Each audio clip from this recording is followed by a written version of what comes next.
Good morning. Oh, good morning to the Nudelberg Daily Huddle, and hopefully our sound is coming in a bit more clear and a bit more concise because we have upgraded the audio. You know, it's thank you for the inspiration, Dave Roth. But the Helen blasted me right after the that podcast. She said to me, she goes, I could listen to him all night, man. That was great. You guys. Well, what are you guys doing? She shamed me into bringing this up, and the team voted, and here we are. Bang bang. I love it. Good morning, Carrie McKernan. Good Gary morning came to to you. our live daily huddle. Correct. So nice to see Silva you, Labar. Nice to see you digitally. Absolutely. So the whole Huddle crew is coming in. Good morning, Eddie Dykes. Excited to be here with you guys next week. I'm actually excited about next Tuesday's dinner with Eddie Dykes, man. That's what I'm saying. Excited. I think it'll be your first time. time at Runway, correct? I have not been at Runway yet, so I'm excited to be there and get to experience that. So and, I've gone should be a great. couple of times. It'll be first time in the new place for Eddie, Jesse. Love those strategy meetings.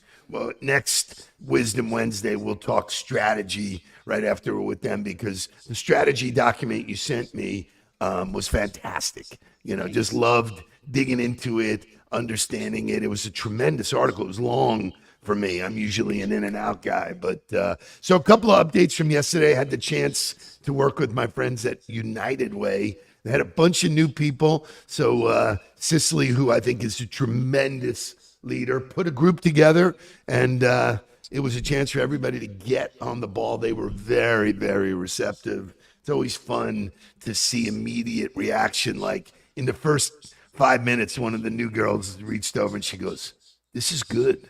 I was like, wow, So There was one of the girls. Let me see if I can pull up her name. Corolla, I think is her name. Yeah. Corolla reached out to me immediately, sent a connection request. Obviously it didn't have a message attached to it, so I did my own homework. I tried to tell people, but at least she did the effort. That can be changed, So I did my homework. I looked. I said, "Oh, she's at United Way," and I saw she was a Lululemon ambassador. She's a running ambassador for the Boca store, and I was like, "Oh wow, super cool." I was like, somebody who is at United Way, engaged with the environment or with the community, and then also, a Lulu fan. I said, check 3 boxes for me. Yeah, I mean, and when I try and tell people, it's all about the commonalities. Forget about what you do; it's who you are, and that's a part of who she is. So super cool. I have the greatest LinkedIn story that happened to me. So I get a lot of invites. People know I don't accept until I send a message back. This guy comes in. His name is Paolo Spolverini, and I see he's from Italy, and I'm like, I don't know. Says he's working in a clothing store in Miami. I don't know. So I send him the message. I said, look, this is my system. I'll send him the message. Send him the message. He comes back to me and says he recently moved from Italy, moved to Miami, moved his family, and is watching me on LinkedIn and is inspired by what we do as a family and everything like that. And he's looking for role models as he tries to assimilate into the culture. So yesterday was our virtual coffee. Look at how he comes dressed to the virtual coffee. Dude, I am in love with this guy. I said, so what's the story? He said, I had no reason to really leave. My wife is pregnant and about to give birth to my first child, but I needed to get out of my comfort zone. And so I moved. I love new cultures. So I said, does he want to sell jewelry? I said, you hit the fucking jackpot, dude, man. It's like, I said, because the reason why I'm in LinkedIn is different than everybody else. I don't really care about the business side. I mean, it's nice, but that's not why I'm there. I have a chance to give back and do whatever, and I own this guy. So we're having our in-person before I leave for Italy. He'll give me stuff about Italy. I'm going to give him stuff. Does he about want to what sell do. jewelry is the question. I It mean, could if he's very a well talent, happen. It could could very we well move him to Weston Jewelers is the question. He may very well work for us. So, I love it. Eddie, I love get it. in line. I love it. I love So it. I anyway, love it. I love so it. that was great. United Way was great. Paulo was great. And then the end of the day, I got to see my man Patrick. They were working out here at my gym. That's Lori working out with Jake. Jake texts me and he goes, Patrick wants to see you. Will you come down? And I came down and spent some time with Patrick. It's so good to see them getting healthy and just great stuff. So what a phenomenal day around, the centerpiece is how we communicate with each other. It's just great. 1,000%. And we got to head over to Shooters for a little while yesterday and spend some great time together and with Uncle G, which was great. So just a fantastic day, a great start to the morning, had a great coaching call.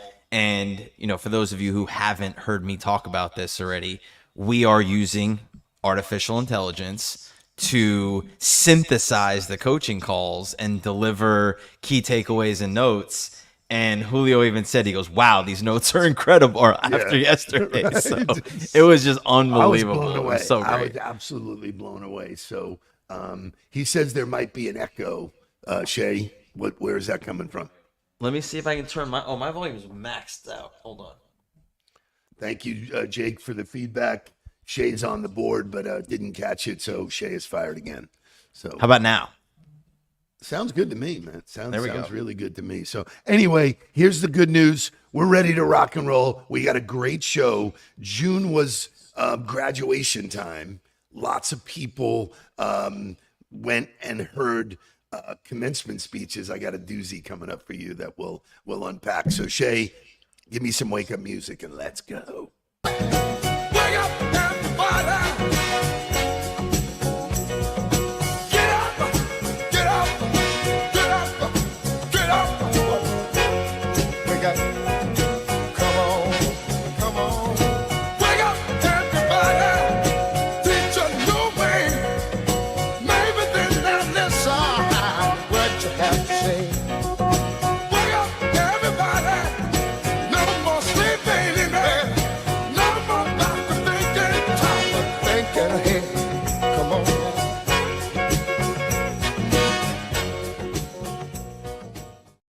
It's nice that people are noticing there's Virginia waking up at 5 in the morning out on the West Coast. And she recognized, hey, we just modernized our own approach. That's all we did. So I love it. So everybody knows, or you should know, that I am a big Jesse Itzler fan. Jesse is a guy that I was in business with. He recently did an article for somebody about his biggest failure. I was involved in that biggest failure, so it was really cool. But I'm going to play you a little clip of why Jesse did a commencement speech. Dun, dun, dun, dun, dun, dun, dun, dun, dun, dun, dun. Hello, everybody. What an honor to be here. I've been speaking for 5 years now. For 5 years, I've spoken to some of the best companies in the country: Aflac, Home Depot, Delta, Dunkin' Donuts for my kids. So this year in June, when graduation time came around, I was waiting by my phone. There's 20,000 public and private high schools in this country. There's 4,000 universities. They all need commencement speakers. I'm waiting by my phone. Harvard, they don't call. Stanford, they don't call. Roslyn High School, where I went to high school, they don't call. Pepper, my daughter, who's in graduating first grade, they have a commencement thingy-majingy. They don't call. So I decided to have my own commencement speech, and you're invited. So I love his realness, because there are times as a speaker, you go, doesn't anybody want me to speak to their audience? Like, it just happens. You go through these peaks and valleys. I'll be speaking a couple of times next month, which is actually 3 times next month. You're speaking too, I think. So it's Yeah, I mean, it's a big the month. next couple of weeks, I can't wait to be with the First Point Advisor crew. They're going to be a blast because we're talking about high performance habits, and that is the second year that I'm going to have been involved with them. So excited for that. And then the month of October is crazy. The month of October, in the first 2 weeks, I'm speaking 3 times. So it's kind of it comes and goes. Ebbs Sometimes and you're like flows. It's you're hitting a so he bunch of them, decides and then sometimes you go months without doing it. he decides to do this commencement speech, and he said 7 things they didn't teach you in college, which is I thought was pretty amazing. You have the list. I do have the list. I have the list right in front of me, which I thought the first one was interesting. I thought the first one was always go to the funeral. What the headline of that was interesting just because it sounds so negative, but I know him. Well, obviously, we've listened to him a bunch, and it falls into those 3 C's. I That's was the going to say, I console think part. that's metaphorically be present. Let people know that you are grieving with them, consoling with them. Physically going to a funeral for me is sometimes difficult. You can't make it happen. You always try to, but I think it's really more if you live a life where you want to be there for other people, agree or disagree. Yeah, 1,000%. I mean, and I just think that goes in general. Like if you have people in your tribe and you are trying to be invested in them, something you have to do is you have to be there for them. So Yeah. if it sucks, if it takes you out of what you have to do to show up for the people that matter to you, that's a sacrifice that I think you have to make. Is it's a Tuesday night, it's psyched. Yeah, I really gotta work my schedule to be there. It's all the way on the other side of town, whatever it is. But if that person matters to you, you don't know how much it matters to them when you actually show up. So I think it's important to do that. So it's interesting. I had a conversation with Jay Katari. I'll be speaking at his event in Orlando in August, and they're behavior specialists. His category, they help kids and families that have autism. So they're behavior specialists, and they are having cultural issues throughout the category, keeping people motivated. The whole culture issue. And I said, Jay, it's so top of mind for us, but it starts at the top. It starts with fish stinks from the head down. It's that person. And he goes, oh, they're going to eat you up, man. It's great. So it's really, really cool. Number 2, and I would take this and use it the other way. Not only go to the funeral, go to their celebrations. I'm missing the Huddle August 10th because I'm going to go celebrate with Greg Goldstein. He invited us. It's important to him. Would it be the end of the world if the 3 of us weren't there? No, but it'll be in the world to him to be there. So How much does it mean because you actually showed up, right? Yeah. And so that's really what it's about. I'm gonna get to sit with his parents, man. So it's like It's awesome. I'm at the old person's table, man. Yeah, it's great. Anyway, number 2, and I love this. Expect the pain. Yeah, I mean, going to I think of it in a physical reference, but going to the gym and expecting it not to suck, expecting your body not to hurt, expecting not to sweat, expecting not to struggle. I forget who I was having this conversation with somebody yesterday. As leaders or as people that are responsible for other people, it's not okay to assume that everybody's got the same pain tolerance level that you do, or everybody has the same drive to grow and develop that you do. If you're a high performance, if you're a high performer, if you're a leader that holds an extremely high standard, it's not realistic to think everybody operates at the same level as you, but you have to figure out where their tolerance is. Correct. And then you got to make a decision on, well, is this person's tolerance for adversity and pain and struggle high enough to be on the team? Because if you have no tolerance for growth, if you have no tolerance for discomfort, you're never going to make it on a team that is going to constantly be pushing you to get out of your comfort zone and go do that. So like as an individual, if you have desires, if you have goals, if you have dreams, and you expect there to not be discomfort that comes along with that, to not be pain, then you're fooling yourself and you're setting yourself up for failure. And when you talk to people who have been through it, embracing the pain, the other side of that is where all the good stuff is. That's really, for me at this stage of my life, being much more reflective than I've ever been, pouring into you and Jake, there are going to be some hard times, man. We've been fortunate that we're building and growing and adding, and this is fun. There comes a time when one of the Lego pieces gets knocked out, and it's like, Of course. oh, what the hell? Of course. Okay, number 3, and this is really a cool way he puts it. Be a yes and person. So tell me what he means by that.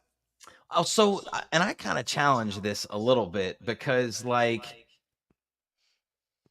we always talk about the power of saying no, and he talks about the power of saying no. And it gets a little, I think it gets a little confusing when you talk about yes and, because I think what he's referring to is, when something comes at you, or when a challenge comes at you, or when an opportunity gets presented to you, you say yes, and what else? What else can I do? Yes, I can do that thing, but what else can I do? How can I take that to another level? And that gets confusing when you talk about being disciplined and you talk about being tunnel visioned and the things you want to do and not being distracted, because that philosophy leads you to doing a lot of things and not being great at anything, or burning out really quickly. So that's interesting because you took it the other way. For me, it was like, I don't want people who yes me to death. I don't want to come up with an idea, throw it out there, and then go, yeah, boss. Yeah, that's good, boss. No, I want people to say, yeah, that's good. And maybe, Yeah. complete that. Yes. And give me more.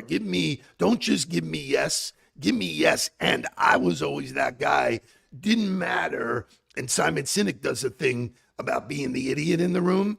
I was like, yeah. And it's either yes and or yes but. Sure. But it's not just yes. So that was for me. Number 4, I think we are all aligned on. Jerry brought it up yesterday. You go out, you see people in their 60s who can't get up from the table, can't get up from their desk. It is health above all else. Yeah, I mean, to me, if you don't have, and this is like, if you want to be able to do things, it starts with you. And I hear a lot of people go back and forth on, like, oh, the airplane mask comes down, you put the oxygen on yourself first before you can take care of other people. And I've heard, people go the other way on that, being like, that's selfish. And you're just using, the reason they said that was because of this, protocol back in whatever year.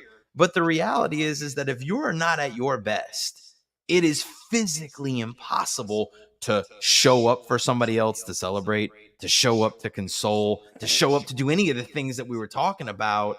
And so whether it's for you and only you, or whether it's for you and your family, and it's you and your team and you and whoever else, you have to be at your very best all the time. And it becomes very difficult. Like, I'm trying to discipline myself to getting enough sleep, right? Like saying, okay, I got to get between 7 and 9 hours is the recommended time. It's hard for me to do that. It's hard for me to fit everything in the day and not be operating in the 5.5 to 6.5 range. And so there becomes a rub. Like, am I hindering myself, or am I capable of living in that range? So you got to take all of the information that's out there, which there's so much good information about understanding how to take care of yourself. It's not about being a fitness influencer. It's not about, being 5% body fat. It's about doing the basic things really well that allow you to operate at a high level. But that can be hard sometimes. I can tell you, for me at this stage of the game, sleep is paramount over everything. I mean, Sure. it is such a game changer for me. Someone who was used to getting up early and staying up later. I've changed the focus of the window that I'm really, by 7 o'clock, I'm winding down. It's 8:30, 9 o'clock. I'm sleeping. So it's, Yeah, I wish that was the case. I love Like that. we're But for you us, make we're only getting choices. the kids That's down the at 7:30 that's or the 8. part of life is it's all about choices. You are the Right. sum of your choices. 5, 6, and 7, which we'll try to get to. He says, make your own luck. I don't believe in luck. I write about that in the book. But your luck is So for I those that lived are I lived by unprepared. this phrase that you've told me since I was a young boy, which is luck is for the unprepared. And it was the same thing in football, right? Like, oh, you got a lucky bounce of the ball, or you had some luck happen. Or the And ref did sure, this there or are that. some random Bullshit. chance things that happen, but ultimately, you had to be in position for that thing to happen. So, like in football references, if you strip the ball out and the ball takes a funny bounce, you got to have somebody there to be able to scoop it up. If you don't have somebody there to scoop it up, doesn't matter which way the ball bounced. Right, exactly. So, the idea of being prepared for opportunities to show up in your life so that you can take advantage of those opportunities, that's creating your own luck.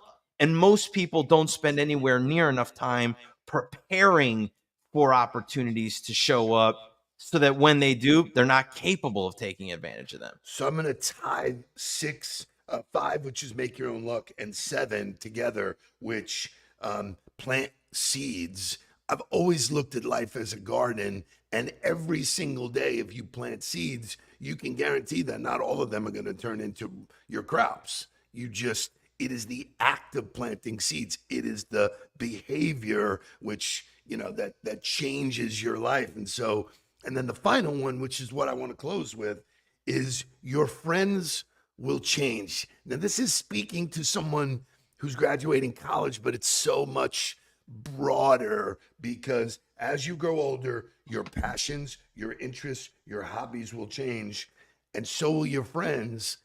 That was probably the hardest hurdle for me to get over as my life and career changed. Letting go of people who, there was a saying, people in your life for a season and a reason or something like that. It's so true.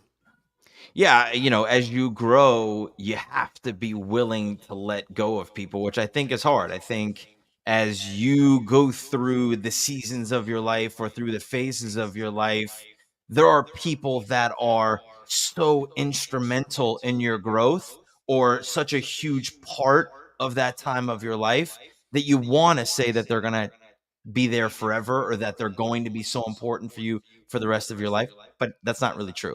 You Not you really true. have to understand that even if they got you to where you were, there is a possibility that they're not capable of taking you to where you want to go and moving beyond that. And you have to be okay with saying, "Hey, that was a great time and we did things together, but where I'm going and where I'm heading, you don't fit into that anymore." And the discipline to say no and to prune relationships because you don't have time to be with everybody. You don't have enough energy to be with everybody. You have to choose the people that are going to help you get to where you want to go.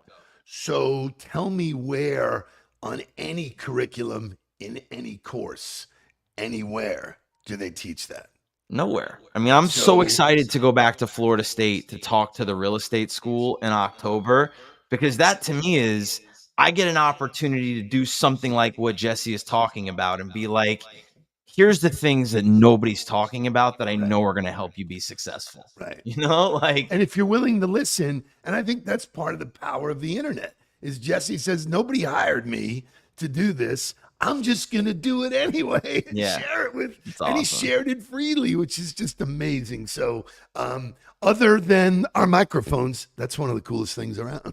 I love it. I absolutely love it. Thank you, everybody that shared today. I see, that Carrie, you were very involved today. That's how we want everybody to do it. Kyle Kashuk is here because Great he to heard see you, Florida Kyle. State and he's like Shazam. Man, he's right. He just shows Maybe up. Kyle, maybe you'll be there in Tallahassee with me in October. Would love to see you there. Isn't that great? Isn't that awesome stuff? Patrice, she's up next. She's back from her first entrepreneurial trip to Philadelphia. So I get updates on that. Should be a wonderful Wisdom Wednesday. Go out, call out, reach out to somebody and make their day. if you like what you heard here today, and now you heard it clearer and better, sign up for the newsletter. We're putting out really, really, really quality stuff. And just for this sake, go Gators. Let's get down to business. We'll see you guys tomorrow. Please don't worry about me. I'm about to let my heart speak. My friends keep telling me to leave this. So let's get down to business.